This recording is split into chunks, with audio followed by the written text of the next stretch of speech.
এরপরে প্রশ্ন হলো যে যুবকদেরকে এই প্রশ্নটা বেশি করতে দেখা যায় যে স্ত্রীকে চুমু দেওয়া যাবে কিনা বা স্ত্রীকে জড়িয়ে ধরা যাবে কিনা বা কিস বা হাগ করা যাবে কিনা। এই প্রশ্নের উত্তর হচ্ছে যে রমজানের দিনের বেলায় স্ত্রীকে চুমু দেওয়া বা হাগ করা, জড়িয়ে ধরা, এতটুকুর কারণে রোজার কোনো ধরনের ক্ষতি হবে না। তবে লক্ষ্য রাখতে হবে যে বিষয়টা যেন ফিজিক্যাল ইন্টারকোর্স পর্যন্ত না গড়ায়। যদি আপনার ফিজিক্যাল ইন্টারকোর্স পর্যন্ত যদি গড়ায় তাহলে কিন্তু মহাবিপদ। এটা কাজা কাফারা দুটোই আবশ্যক হয়ে যাবে।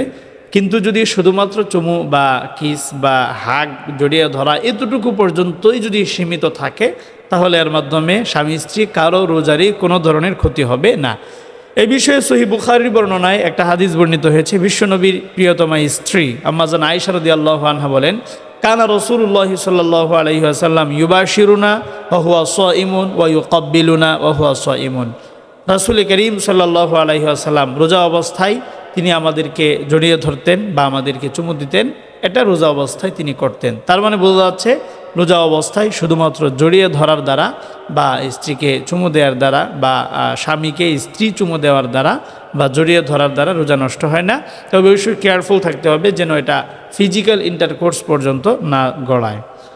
এরপরে প্রশ্ন হচ্ছে ভুলে পানাহার করলে রোজা ভেঙে যাবে কি না।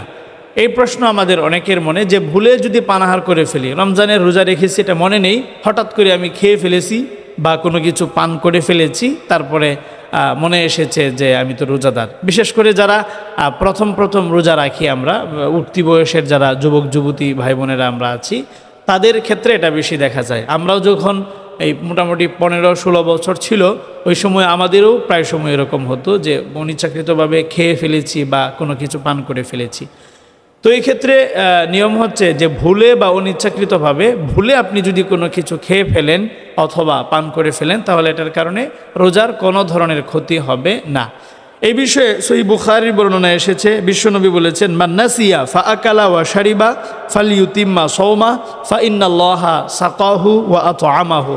কেউ যদি ভুলে কোনো কিছু খেয়ে ফেলে বা পান করে ফেলে তাহলে সে যেন তার রোজা পূর্ণ করে, কারণ আল্লাহ পাকই তাকে খাইয়েছেন, আল্লাহ পাকই তাকে পান করিয়েছেন। তো এই হাদিস থেকে এটা পরিষ্কার যে আপনি যদি ভুলে কোনো কিছু খেয়ে ফেলেন বা পান করে ফেলেন এতে আপনার রোজার কোনো ক্ষতি হবে না।